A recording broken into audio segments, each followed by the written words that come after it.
আমি ভিডিওটা দেখেছি, ভিডিওটাতে পরিষ্কার বোঝা যাচ্ছে যে আর্মির গাড়ির যে ড্রাইভার এবং তার সাথে যে কো ড্রাইভার আমরা যাকে বলি, একজন জেসিও র্যাঙ্কের অফিসার বসেছিল, এদের দুজনেরই ত্রুটি আছে।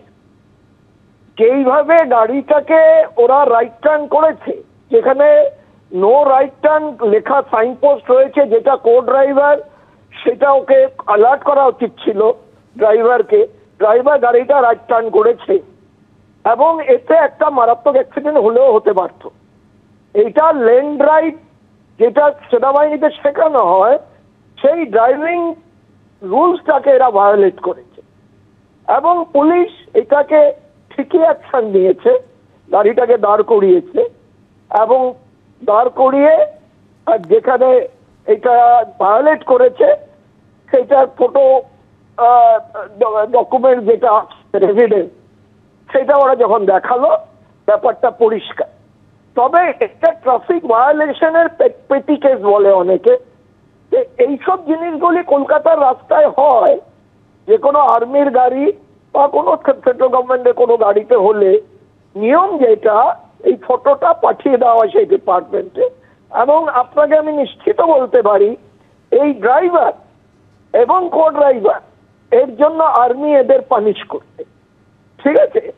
দ্বিতীয় কথা, থানাতে যেখানে গেছে এরা কেস করেছে, কেসটাতে ওরা কি কি ধারা দেয় আমি তো জানি না, তবে কেস যদি করে থাকে, আর্মির অ্যাক্টে আছে যে কোনো অফেন্স যদি কেউ ডিউটিরত অবস্থায় কাউকে কোথাও করে, সেই কেস কোর্টে গিয়ে আপিল করে আর্মি নিজের তত্ত্বাবধানে নিয়ে নেয়।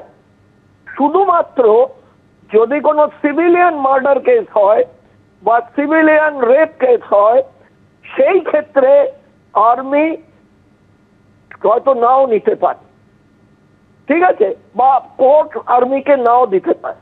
এইসব অত্যন্ত সাধারণ কেস ভায়োলেশন, যেখানে কোনো রকম ইনফ্রাস্ট্রাকচার ড্যামেজ হবে। কিন্তু আমি দেখেছি পুলিশ কমিশনারের গাড়িটা একটু বিপজ্জনক ভাবে পাশ কাটিয়ে বেরিয়েছে, ওটা লাগতেও পারত।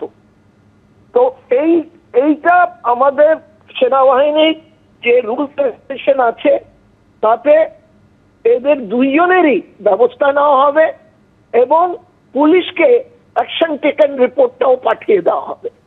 এবং এই ড্রাইভার এবং কো ড্রাইভারের কমান্ডিং অফিসারের কাছে এর জুডিশিয়াল পাওয়ার আছে, তাকে জেলও দিতে পারে, পানিশমেন্টও দিতে পারে, মানে পিনাল পানিশমেন্ট দিতে পারে, এই ক্ষমতা আছে।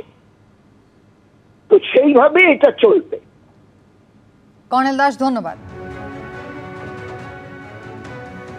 সকাল 11টা থেকে কিন্তু এই টান উত্তেজনা চলছে, যেভাবে সেনার গাড়ি, সেনার ট্রাক যেভাবে একেবারে right turn, no right turn লেখা থাকা সত্ত্বেও ডান দিক নিল এবং সেখানে একেবারে কলকাতার পুলিশ কমিশনারের গাড়ি এসে গিয়েছিল, যাতে কোনো বিপজ্জনকভাবে গতি ছিল সেই সেনা ট্রাকের, এমনটাই কিন্তু লালবাজার সূত্রে দাবি করা হয়েছে। সিসিটিভি ফুটেজ আপনারা দেখতে পাচ্ছেন, ভিডিও কিন্তু ইতিমধ্যেই কলকাতা পুলিশ প্রকাশ্যে নিয়ে এসেছে।